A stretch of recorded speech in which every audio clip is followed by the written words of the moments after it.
And so this is just an example of the kind of knowledge generation that went on in my head, and it could even be I don't know, a thesis topic for somebody, because we had this experience to meet together. A few years ago, I guess that's not coming up very clearly, we had an event thanks to UNESCO Asia Pacific, which is much better in my limited experience than UNESCO Paris. And they put together a conference to look at the role of universities. We had some people get together to talk about a conquire, meaning a continuous process of learning about the role of universities and sharing information. But it was not followed up for various reasons until you people took it on and created the University Community Engagement Conference, first of all in Malaysia and now in Thailand and who knows where, but we hope we will see where it will be. So this is my punchline, ladies and gentlemen, is that it's an event like this that allows us to move forward in the directions we want to move in dealing with the community as an increasingly complex social phenomenon and dealing with the universities and all the headwinds that we face in trying to do mainstream engagement. Thank you very much.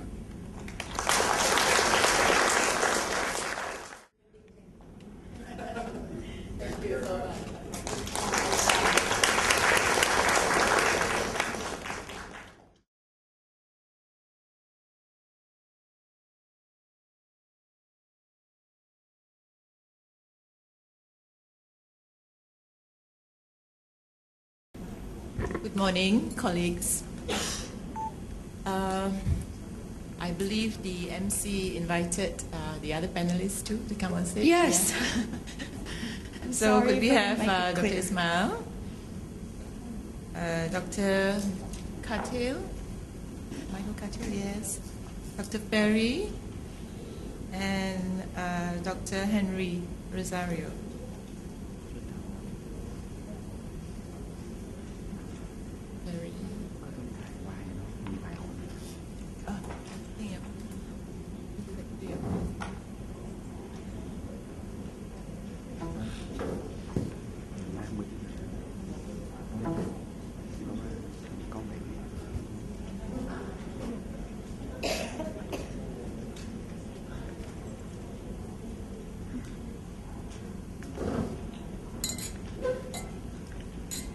Okay, so this is the last panel discussion for the conference and the last but one session actually before the conference closes. I hope all of you are still with us, physically as well as mentally, because I think that this is a very relevant as well as significant session for us as we actually look at the possibilities and prospects for effective university community engagement and comparing the Asia-Pacific experiences. For this session, I think Professor Boothroyd actually has set the background for our discussion because in his keynote he actually talked about the good news and the bad news. Okay, and it looks like the bad news seem to be more than the good news. Anyway, we will hear from our colleagues talking about their own experiences, and hopefully we will be able to share as well as to learn from each other, and with that also reassure ourselves that we are not alone in doing university community engagement. Okay, so I shall not speak more than I should because I don't think we have much time. We have about 1 hour and a half. So I would request that each speaker spend about 10 to 15 minutes so that we have more time for the discussion. Okay, so with that, I will just introduce the speakers here, and forgive me if I've cut short your CV because I think everybody can read the details in the program book. So let me start with introducing Dr. Ismail. Associate Professor Dr. Ismail received his PhD from Barry University School of Social Work in Miami and his MSc in Social Work from Columbia University, the USA. Currently, he is an Associate Professor of Social Work Program and the Dean of the School of Social Sciences in University Science Malaysia. His research interests include psychosocial issues related to HIV/AIDS, social work education, and medical social work. Dr. Ismail is also the convener of AIDS Action Research Group, the AARG, and he's a member of the National Task Force on Heart Reduction Malaysia. Currently, he's running a national project on needle and syringes exchange program, the NSEP, since 2006 in the state of Penang, Malaysia.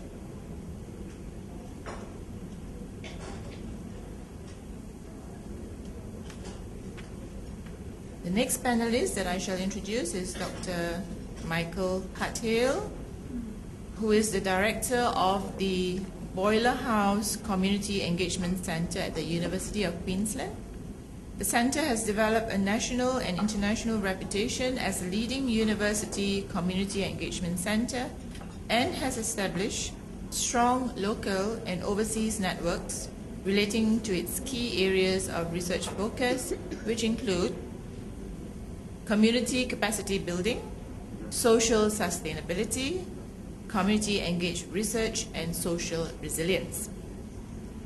Michael has published extensively on all these topics, and his experience has been recognized through recent invitations to speak at the United Nations 7th Global Forum on Reinventing Democracy in Vienna, and as a keynote presenter at the International University Civic Engagement Conference in Dublin.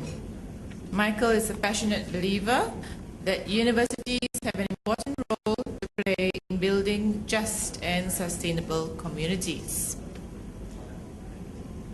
And for the third panelist, and he is Dr.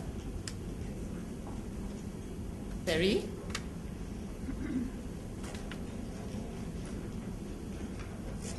Dr. Ferry alias is currently lecturer at the Faculty of Agricultural Technology, Andalas University in Indonesia.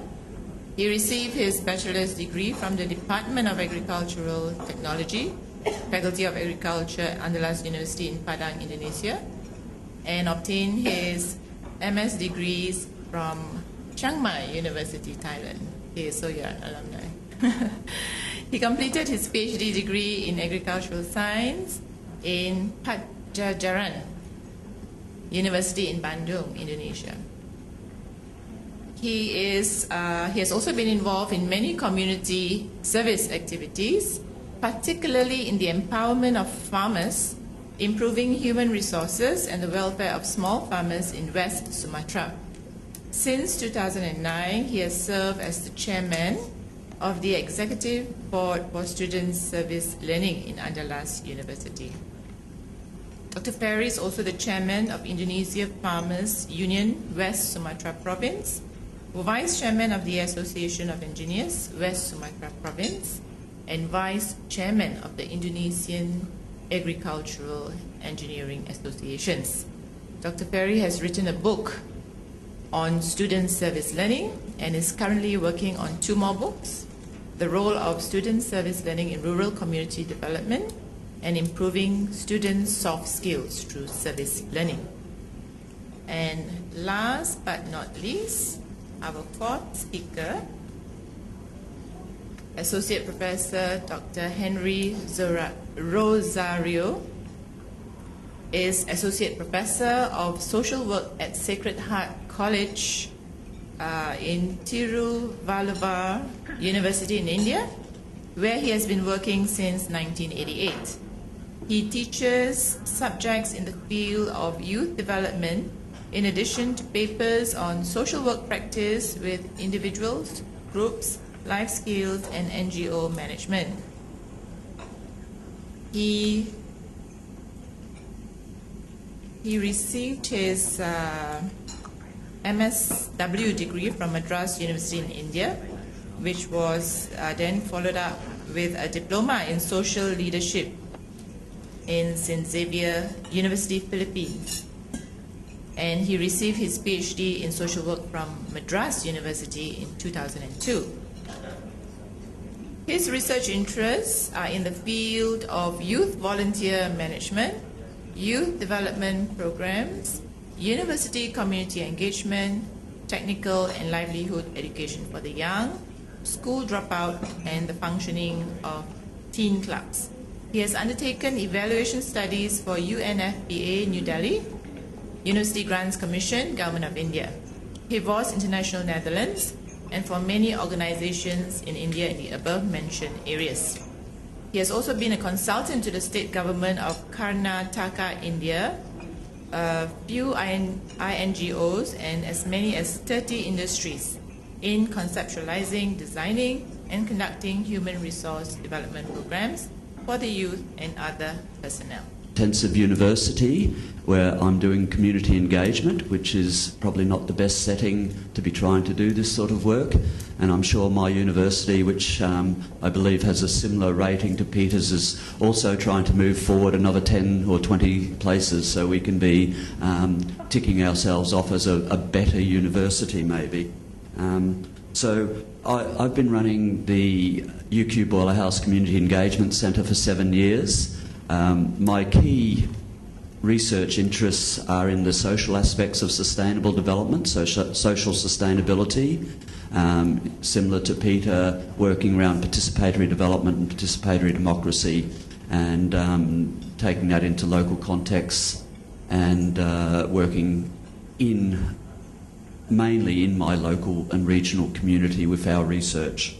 I've also been to University of Queensland delegate to the Australian University Community Engagement Alliance for the last 6 or 7 years, so I have been fairly closely involved with the national scene in Australia and the struggles there. So the first level I want to outline to you is the national government policy, and I would start by saying that in Australia, the national government, in terms of recognition of university community engagement, is basically a policy vacuum, while our colleagues in North America, Europe and Great Britain have acknowledged at the national policy level the role of university community engagement.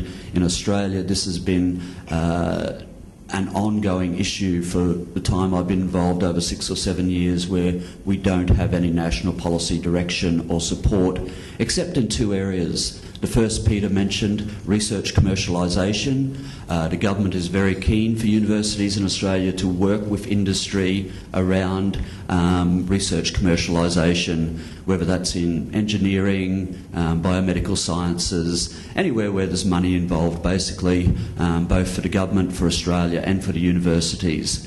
I'm not saying that's wrong, but it's a predominant focus, especially in universities such as mine. The second area where the government does provide some direction, and this only started last year, is around widening participation and access for people from low socioeconomic backgrounds. And I must say this is an excellent move by the government to support this area, but it's largely driven by an economic imperative that if we can get people from low socioeconomic backgrounds into higher education, it is actually good for the national economy. There is also a social outcome from that, in that the most successful role for or way of alleviating intergenerational poverty is education pathways. So that's not driving the agenda, but it is one of the results from this national policy, and there is substantial funding for universities to achieve benchmarks. The government's looking for 20% of all new enrolments at Australian universities to be from low socioeconomic backgrounds. So that is rather positive, but in terms of broader university community engagement, not on the policy agenda. The second level is the Australian University Community Engagement Alliance, which has been an alliance of nearly all of the Australian universities. I should say we have about 40 universities, and nearly all of them are public universities, and only recently have we seen 2 or 3 private universities. So we are publicly funded universities, but run fairly autonomously as business units within each institution.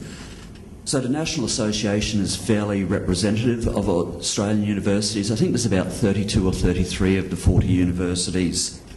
Unfortunately, operating in a policy vacuum, as I just mentioned, a national policy vacuum, the organisation has struggled to actually move the agenda forward in terms of recognition and support from the government.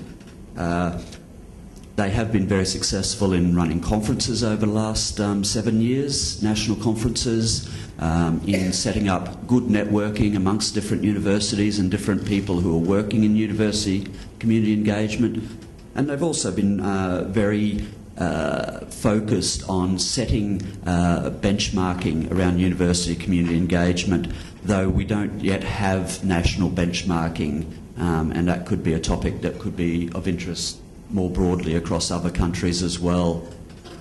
My idea of benchmarking would be something similar to corporate social responsibility that has been discussed at the conference here, but looking at some sort of national standards.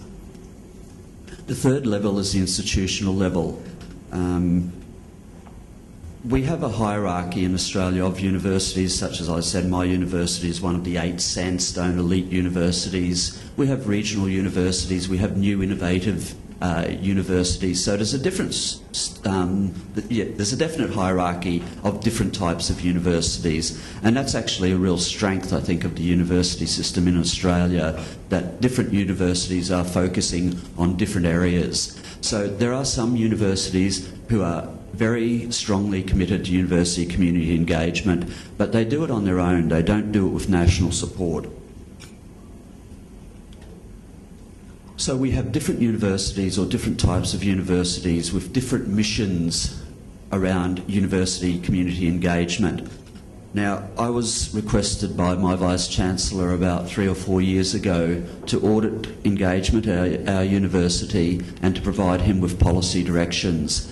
Now, because our mission is very much removed from connections with community, that engagement ended up we now have engagement as one of our 3 strategic priority areas: engagement, discovery and learning.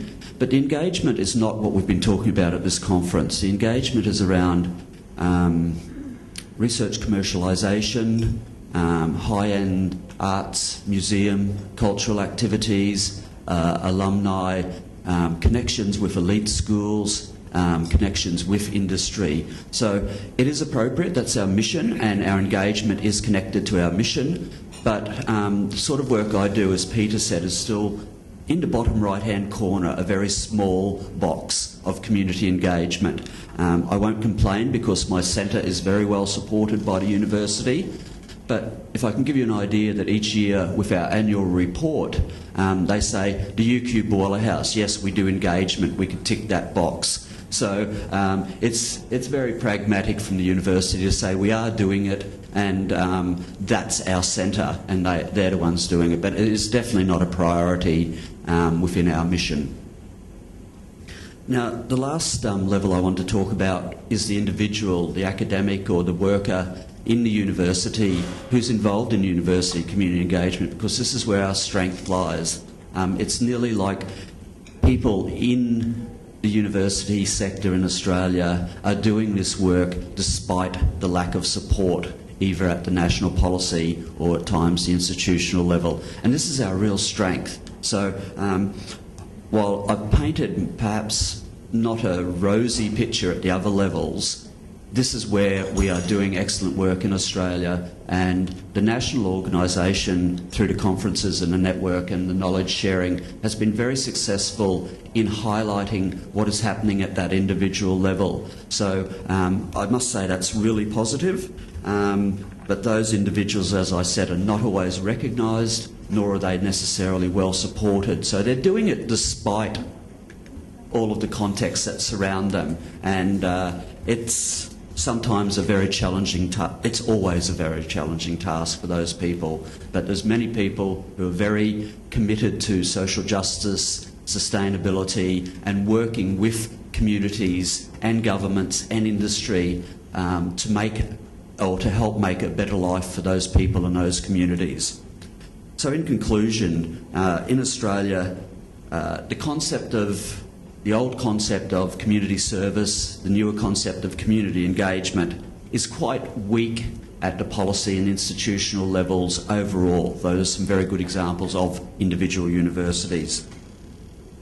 From my perspective, I believe the best way to progress the university community engagement agenda in Australia is to look at what we had from the opening keynote speech. It must be beneficial to me and it must be beneficial to others. And the concept of engaged scholarship, and this is something I don't want to go into in detail, but that the engagement we do is scholarly engagement.